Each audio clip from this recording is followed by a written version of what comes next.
Tere, head sõbrad, koostööpartnerid Eestist, välismaalt siin saalis ja ekraanide taga. Tore on näha nii palju tuumaenergeetika huvilisi. Te olete ju kõik siin ekraanide taga sellepärast, et te olete huvitatud sellest teemast meid kuulamas. Ja järgnevate minutite jooksul ma annangi siis ülevaate, kuidas me selle tehnoloogia ja tarnija valikuni jõudsime. See oli pikk ja põhjalik protsess, aga esmalt, enne kui kirjeldada, et kuidas me valisime konkreetse reaktori, tahaksime öelda, et me valisime midagi palju enamat kui reaktor. Tehnoloogia valik võib kõlada, nagu me valiksime tuumareaktori ühe seadme, kui tegelikult selle reaktori soojusallika ümber on väga palju muid ehitisi, väga palju süsteeme, väga palju protsesse ja hästi palju inimesi. Terve jaam, mitte ainult reaktor, vaid terve jaam peab läbima loamenetluse, peab leidma asukoha, peab valmis saama ehitatud ja teda tuleb aastakümneid käimas hoida. Seega me valisime endale partnerit, kellega läbi käia kõik need protsessid ja kes toetaks ja kelle tugi on meile oluline järgmised 40, 50, 60, võib-olla ja suure tõenäosusega ilmselt isegi kuni 100 aastat.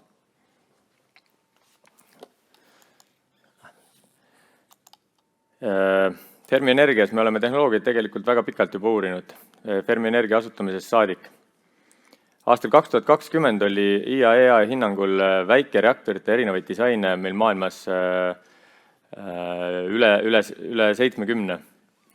Ja juba oma esimesel tegevusaastal, aastal 2019, viisime me läbi ühe tehnoloogiate kaardistamise, sõelumise ja hindamise koos oma hea koostööpartneriga tuumaenergia ettevõttega Tractebel Belgiast. Ja siin te näete sellel slaidil, et alustades enam kui 50 disainist jõudsime me välja 4 disainiga või 4 disaini juurde. Ja seal oli 2 erinevat tüüpi reaktori tehnoloogiaid. Olid soovitused või ütleme 30. perspektiivis rakendamiseks teada-tuntud vesijahutusega reaktorid ja olid pikema perspektiiviga 4. põlvkonna sulasoola jahutusega reaktorid. Ehk siis vesijahutusega reaktoritest jäi sõelale nii-öelda tollel hetkel NewScale ja Hitachi, kes on jätkuvalt või selle tehnoloogia valiku protsessina olid meil kandidaadid. Ja peagi lisandus ka Rolls-Royce SMR, Rolls-Royce'i poolt arendatav väikereaktor. Ehk siis nende reaktorite näol oli siis tegemist nende kandidaatidega, kelle vahel me tõsiselt valisime ja seda protsessi ma kirjeldan. Aga miks on oluline valida reaktori tehnoloogia just nüüd? Miks me ei valinud seda 2019? Miks me ei vali seda 3 aasta pärast? See on oluline sellepärast, et selge ja konkreetne tehnoloogia olemasolu on vajalik planeerimismenetluses, et see oleks tõhus. Ja üleüldse me oleme jõudnud oma projektiga faasi, kus otsused peavad olema konkreetsed, plaanid peavad olema konkreetsed ja seda saab ainult siis teha, kui meil on tehnoloogia välja valitud. Et 3 või 4 või 50 tehnoloogiat silmas pidades ei ole seda võimalik lihtsalt teha.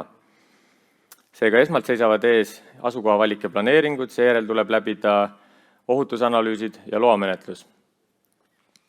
Ja selge tehnoloogia olemasolu annab kindlust ka kõikidele osapooltele, nii arendajale, tarbijatele, investoritele, et rajamine püsiks graafikus ja eelarves, et me suudaksime need Eesti ja Fermi Energia kliimaeesmärgid saavutada ja hakata tootma elektrit soodsa hinnaga meie tarbijatele. Ja hästi oluline on mõista, et täna ei ole aeg määrata lõplikult reaktori hind ega sõlmida ehitusleping. Täna on aeg, et kõikide nende mainitud oluliste teetähisteni jõudmiseks maksimaalselt detailsed plaanid paika panna. Aga nüüd protsessi juurde. General Electric Hitachi võitja, mis on juba välja kuulutatud, on olnud meie referentstehnoloogia aastast 2020. Aga loomulikult me pidime hindama, mis on tuumaenergeetika väikereaktorite turul olemas ja mida üks või teine tehnoloogiatarnija pakub. Niisiis eelmise aasta septembris saatsime me pakkumised 3 tehnoloogiatarnijale, NewScale, General Electric, Hitachi ja Rolls-Royce. Ning detsembris saime väga mahukad ja väga detailsed pakkumised, mida siis me koostöös Fermiga ja mitte ainult Fermi spetsialistidega, vaid ka oma välist ekspertidega, valdkonna ekspertidega koos väga põhjalikult hindasime. Detsember, jaanuar, kõik need 1,5 kuud on kulunud selle tähe all. Ja nüüd, kuidas me valisime? Meie jaoks üks olulisemaid valikukriteeriumi on ajakava, arvestades energeetikas eesseisvad väljakutseid, meie energeetika hetkeseisu, kuid pelgalt ajagraafikust, pakutavast ajagraafikust ei piisa, me peame sisuliselt hindama, kas see on teostatav, kas see on rajatav. Selle jaoks me hindasime tehnoloogia olemasolu, me hindasime tehnoloogia arendatuse taset, kui nii võib öelda, ja väga oluline, me hindasime selle tarnija võimekust, see tehnoloogia meile tarnida ja hiljem ka käitamisel abiks olla. Ehk siis, nagu ma mainisin, need partnerid, tõsist partnerit valisime. Samamoodi oli väga oluline tarneahela, ehk siis nende nii-öelda komponentide, juppide, mis sinna reaktorisse või jaama läheb olemasolu, et neid osatakse teha, et need süsteemid on teada tuntud, et neid osatakse reguleerida ja et tarneahelas oleks võimalus ka Eesti ettevõtetel kaasa mängida. Ma näen siin väga palju Eesti ettevõtteid, kes on meiega koos töötanud juba ja teevad väga head tööd, nii et mul ei ole üldse kahtlust, et väga suur roll selle jaama rajamisel saab olema ka Eesti ettevõtetel. Aga ohutus, te ei näinud selle eraldi ohutust kui valikukriteeriumi, sest ohutus on tuumaenergeetikas alati eraldi, ma isegi ütleks kõrgemal seisev. Nende reaktorite ohutust vaatasimegi me eraldi väga põhjalikult, see oli samamoodi mitte ainult Fermi tiimiga, vaid ka välisekspertidega, kes tunnevad nii keeva kui surveveereaktoreid. Ja et selle väga põhjaliku kuid kestnud ohutuse eelhindamise käigus me siis tutvusime süvitsi nii nende tehnoloogiatega, kui ka veendusime, et need reaktorid oleks vastavad Euroopas kehtivatele tuumaenergia ja tuumaohutuse nõuetele. Sealhulgas näiteks siis Lääne-Euroopa tuumaregulaatorite ühingu nõuetele ja veendusime, et kõik tehnoloogiad on Euroopas võimelised loamenetluse läbima ja ohutus on selles mõttes eeltingimus, et ükski nendest reaktoritest ei oleks olnud meie kandidaat, kui nad ei oleks vastanud väga tugevatele ohutustingimustele. Kui nüüd tehnoloogilise poole pealt vaadata, et siis kriteeriumid oli väga palju meil, aga siin mõned suuremad asjad välja tuues, siis tehnilised aspektid loomulikult. Et kui kaugel see disain siis on, kas see reaktor oma võimsuse või suuruse poolest sobib Eesti võrku, kui palju ta vett kasutab, kui palju ta maad kasutab, millised on võimalused ühe või teise reaktoriga erinevate jahutuslahenduste jaoks. Loamenetluse referentsid hästi oluline.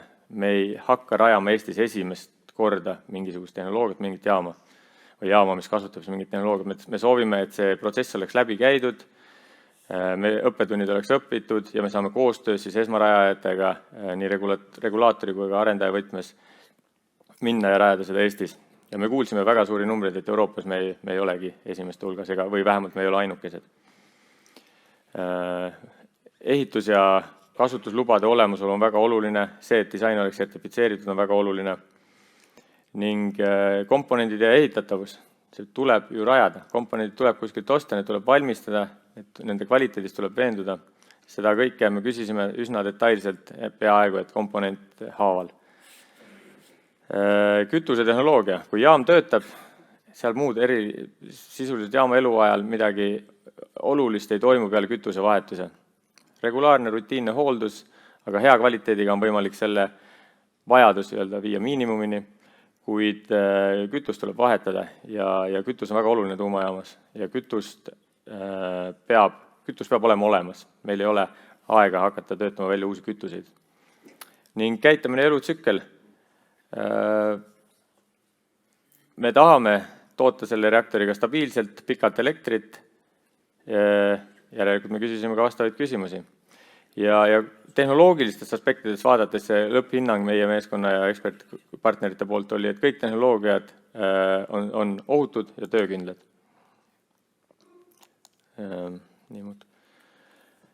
Tulles teostatavuse ajakava juurde, kordan, et jätkuvalt meie eesmärk on 2031. aasta jõuludeks hakata elektrit tootma.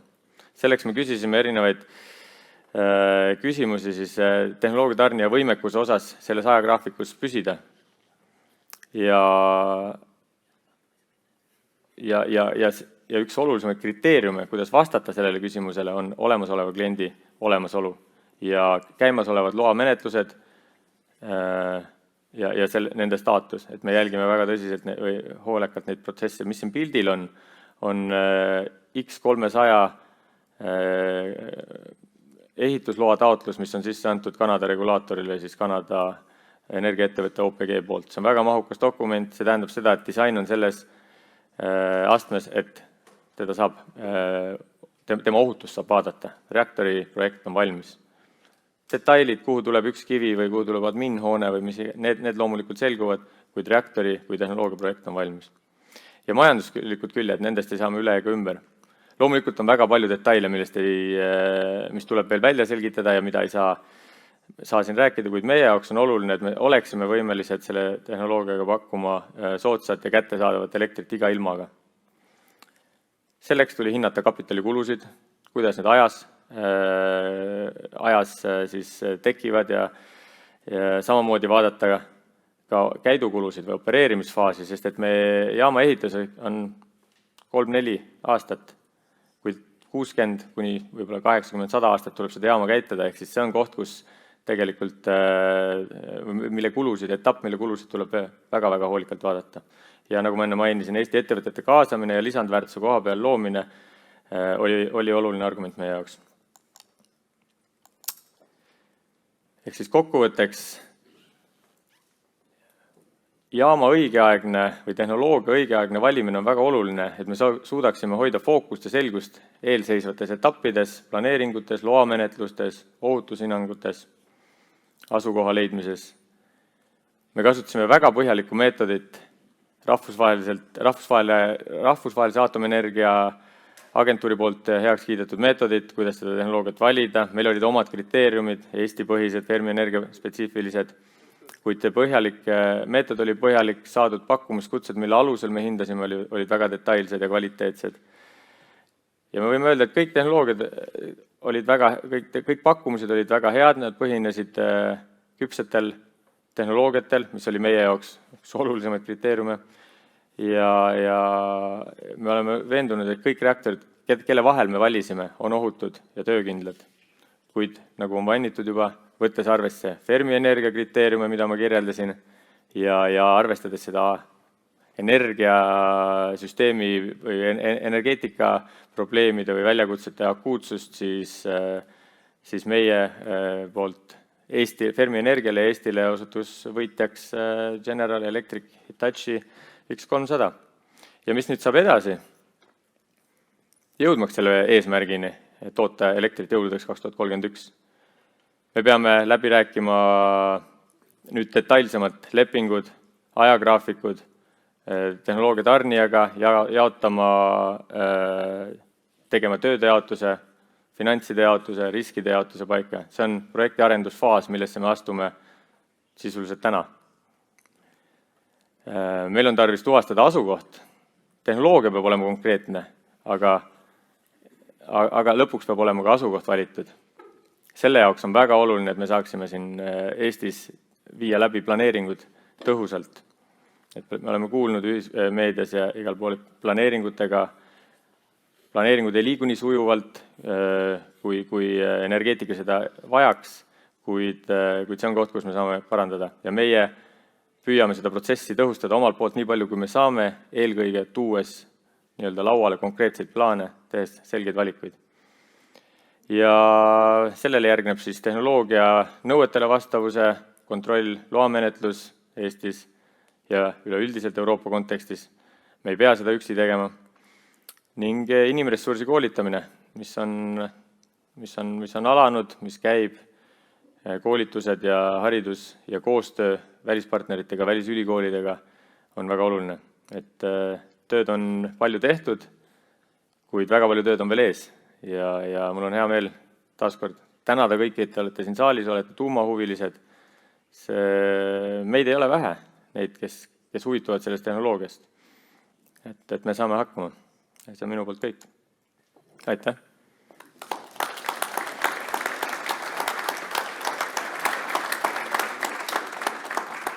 Aitäh Martile. Nagu lubatud, siis võtame ka mõned küsimused. Hästi. Kõigepealt üks selline küsimus on olnud, et miks valisite ehitamiseks reaktori, mis põhineb varasemalt litsenseeritud ESPVR disainil, mida aga pole samuti maailma mitte ühtegi valmis ehitatud? Ja võib-olla seletad ka, mis ESPVR on neile, kes ei ole sellega kursis. ESPVR on siis selle valitud reaktori X300, võiks öelda suurem vend. Kui X300 on 300 megavatti elektrilise võimsusega, siis ESPVR on 1500 megavatti elektrilise võimsusega 5 korda suurem vend, mille General Electric samamoodi välja töötas. Seda ei ole küll ehitatud, sest ta oli suur reaktor. Meie otsisime väikereaktorit ja valisime sestap väikereaktori. ESPVR, mida ta tähendab, on Economic Simplified Boiling Water Reactor, ehk siis ökonoomne lihtsustatud keevaveereaktor. Et miks me valisime selle põhjal? Kas küsimus on see või miks me valisime just X300? Küsimus oli vist see, et seda ei ole tegelikult valmis ehitatud, et kas me näeme seda, kui võib-olla siis probleemine või ohuna? Ju siis ei nähtud, ju siis on keeruline leida kliente suurtele reaktoritele, et suurte reaktoritega on omad väljakutsed, kuid meil Eestis see ei olnud nagu valiku koht, et see on meie riigi suuruse ja elektrivõrgu suuruse poolt ette määratud, et me peame vaatama väike reaktorit, et jah, ESPWR ei olnud meie jaoks kunagi kandidaat. Okei, liigume edasi. Üks küsimus selles osas, mida alguses ka slaididel näitasid, et miks just need 3 tehnoloogiat, mida kaaluda? Miks tehnoloogia valikusse jäänud näiteks mõni sulasoola või pliijahutusega reaktor? Nagu ma kirjeldasin 2019. aastal läbi viidud tehnoloogia valikus, tõepoolest sulasoola reaktorid nii-öelda jäid sõelale, kuid need jäid sõelale kui pikema ajaperspektiiviga valikuvariandid. Et tol ajal ja ka täna me näeme, loomulikult põhjalikult veel vaatasime, kellele saab pakkumiskutset saata ja need reaktorid, see oli selge, et selles ajaraamis, millal meil on tarvis jaam ehitada, on vaja elektrit toota, need tehnoloogiad valmis ei saa. Seal on erinevaid tehnilisi küsimusi ja loastamisi, mis on vaja läbi viia ja sertifitseerimisi. Et palju probleeme, aga nad lihtsalt selleks ajaks, kui meil on tarvis, need tehnoloogiad ei ole küpsed. Ja. Üks küsimus veel. Mainisid, et lisaks reaktori tehnoloogiale on oluline ka selle tarnija kui ettevõte. Mis sa tooksid välja, võiksid olla General Electric, Hitachi olulised tugevused? Kui me räägime keevaveereaktoritest, siis maailmas kõik need numbrid, mis on täna juba läbi käinud, 50 töötab, Jaapanis on ligi 20, mis ootavad tööle minemist, suurusjärk 100 ütleme, ehitatud keevaveereaktorit on kõik moel või teisel General Electricu ettevõttest või sellest ettevõttest, sellelt tarnijalt pärinenud. Kas otse nende poolt rajatud või nende loa alusel, litsentsi alusel või nendega koostöös. Ehk siis see tarnija on rajanud, ehitanud, arendanud neid tehnoloogiaid. Me räägime siin juba 10. põlvkonnast sellest keevaveereaktorist. Tegemist keevaveereaktori näol on suhteliselt lihtsa tuumareaktoriga, kui nii võib öelda. Ja General Electric, nagu ma mainisin, elukaare jooksul hooldusfaas on väga oluline. Et me ehitame selle valmis, aga enamasti me ju käitame teda ja hooldame ja General Electric on käitanud ja hooldanud tuumajaamasid nii keevaveereaktorid kui ka teisi, et sellel ettevõttel on väga suur kogemuste pagas selles tööstuses pakkuda nii-öelda terve elukaare teenuseid. Et see on meie jaoks väga oluline. Aitäh, Marti. Väga hea. Aitäh.